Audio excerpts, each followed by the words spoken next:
Hey everyone, today I'm going to walk you through Heroic SFK from the tank POV, just to help you guys prepare for doing Heroics in Kata.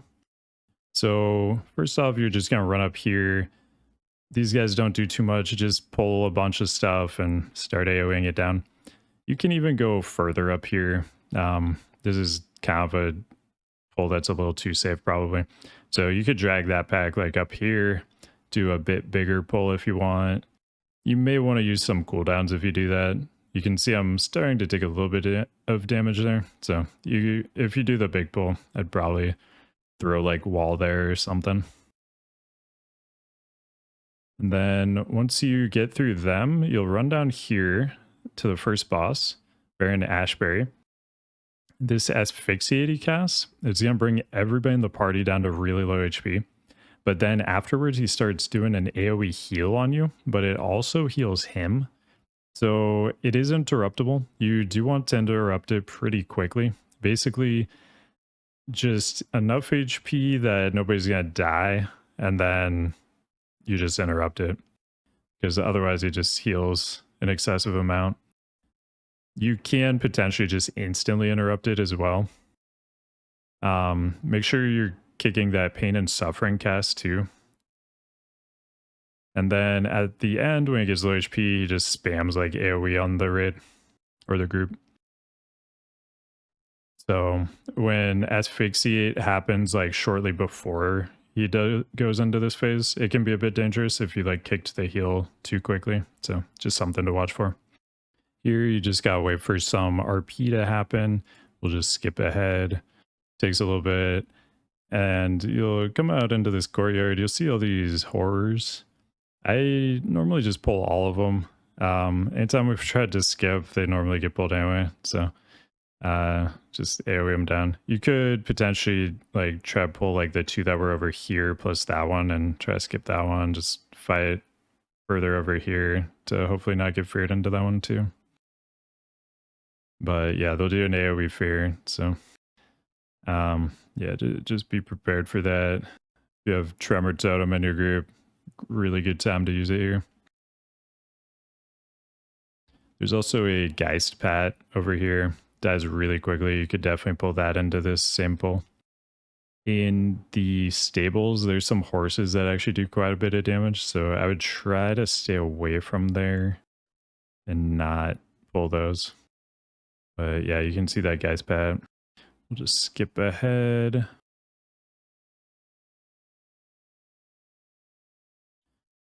The fears do get pretty annoying there. So then you just move in here. Main thing to watch out for here is just a purple ground effect. You'll see that in a sec. Yeah, right there. So that purple ground effect, just move out of that. Other than that, you're just kind of AoEing these down. When you go into the next room, it'll be same exact pull, basically. You could combine these two pulls. The damage does get fairly high if you combine them, but just like pop CDs for it, defensives, if you are going to combine. Then once you kill these guys, you'll go into kind of the main banquet hall here, and it's the exact same mobs again. At the end of this hall, there's a boss too. So Baron Silverlane, he's gonna put a Curse of Shadows, I think, or Curse Veil debuff on the tank. Is like 75% reduced healing, I think. So that just needs to get removed right away. There's also another debuff he'll put up. I don't remember exactly what it does, but I think it does a bit of damage. So that one right there, and it like phases you like that. So that just needs to get dispelled too. He's going to periodically summon these other mobs. Once there's a lot of them on you, you may want to throw like some defensives there. The damage can get pretty high. Then you'll just move up here, grab those guys, then come over here for the patrol. You could potentially combine this too with the next pull if you want. So let me just go back a little bit because it's important to see this one. So once I've killed this in here, I'm just going to pull from the side here. It's pretty rough if you pull the boss and these, so I generally split this one up. But just try to be out of line of sight of the boss, but in line of sight to like pull these. Just bring them out here. You could combine that one with the previous one though.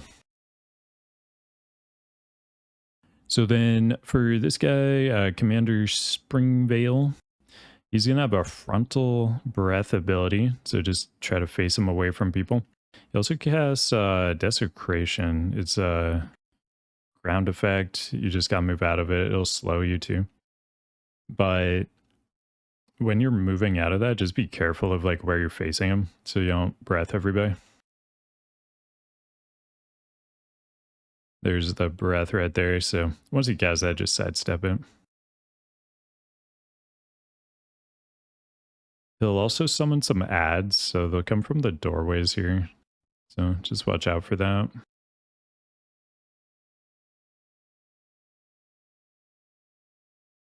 And I'm kind of just staying in the breath there. Not great. Don't do that. So then you go out here, and there's not too much out here. Just a few guards. Grab them. AoE them down. Then you'll move up here. In this room, you're going to have some ghouls. So these guys, the ghouls, when they die, they're going to leave behind a ground effect. So just be ready to move when you see green all over the ground. So there's the green, so we're going to start moving the direction we want to go.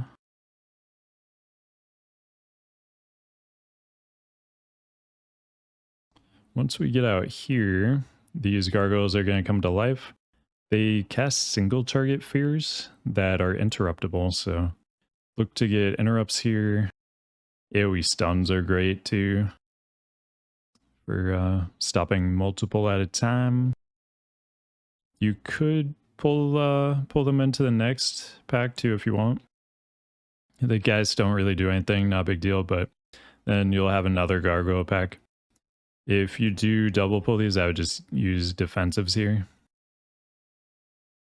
So once you kill those, you're gonna move inside. Actually went a little too far there. And yeah, you'll just come down these stairs. I've been just grabbing like these first several guys plus normally somebody else just hits the pat that is kind of off screen at the moment. But you could just grab these guys and kind of go to the end of this area, do one big pull.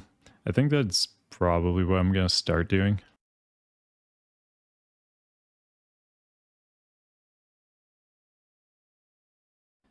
So we'll skip ahead a little bit, go back a little. So once you come up here, there's going to be a cool little jump we can do here. Save yourself like 2 whole seconds. Yeah, right there. Just jump off at the angle there. But yeah, I feel like you can probably pull this entire thing fine. So I would do that. Just be ready to use some defensives here if you do pull the entire room. After that, you're just going to head up the stairs.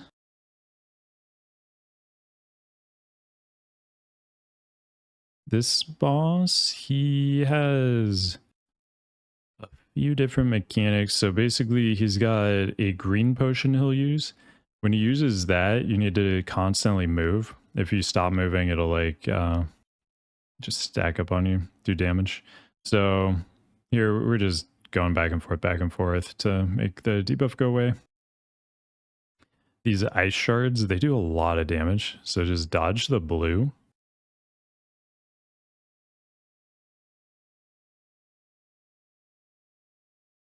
You can see they kill pretty quickly. Then the last mechanic is a red potion. When you cast that, you want to stand still. So basically, green and blue, you're moving. Red, stand still. I think he'll cast the red one here too, probably on this one. Yeah. So this is the one, you just stand still and nothing will happen. Pretty simple. Then you're going to go through more RP here. There's just like tons of RP in this one. For some reason, like they just couldn't have these like doors open for you. So 3 different doors in here. You got to wait for this guy to open them up for you.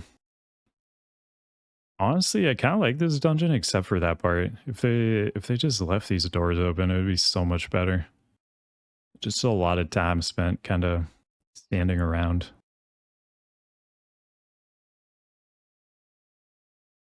But go up these stairs and then just a little guy's pat. Not a big deal. You can see our rep eye is just tanking them fine. Don't really do anything. Come in here. Definitely pull this whole room. No reason not to. Don't do a whole lot though. Just cleave them down. As normal, you can throw some interrupts on the mages if you want. Then again, once again, we're waiting on doors.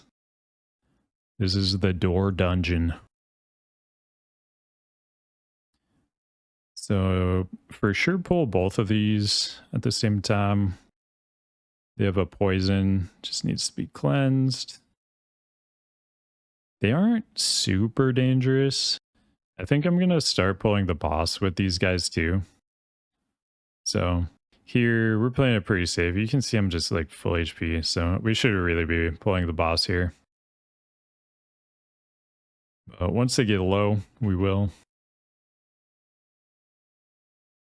Normally the group's a little bit further back, so I'd drag him down. But in this case, the group was like pretty much here. And like sick rocket jump there from the goblins, so... like, I really should have just kept him up there. There's no reason to, like, move him there. But if the group is really far back, you can bring it back to them. He's got this frontal, the pistol barrage, does a lot of damage, just sidestep it. There's tons of these kinds of mechanics in Cata, so just kind of get used to these. And anytime you see a frontal, just... I would just test it, like move a little bit, see if the mob moves with you. Almost all the time they just stay stationary. So yeah, just something to get used to. There are lots of just sidestep frontal things. And some of these ghouls, just make sure you pick those up. The pistol barrage actually kills them too. So if you want, you can kind of run them through the pistol barrage to instantly kill them, but they also just kind of die immediately regardless, so it's not a big deal. He will stack a MS debuff on you, but it falls off every time it casts the pistol barrage. So it's not too dangerous. But yeah, that's the entire run right there. Pretty simple. This is probably one of the easiest heroics, I think, but definitely good to, you know, come in prepared. I'll be doing these videos for all the heroics though. Hope you guys get ready for everything, because I know it can be a little daunting going in as a tank when you don't know all the new stuff, and your group definitely expects you to. So yeah, I'll keep these coming, but thanks for watching, guys, and I'll see you in the next one.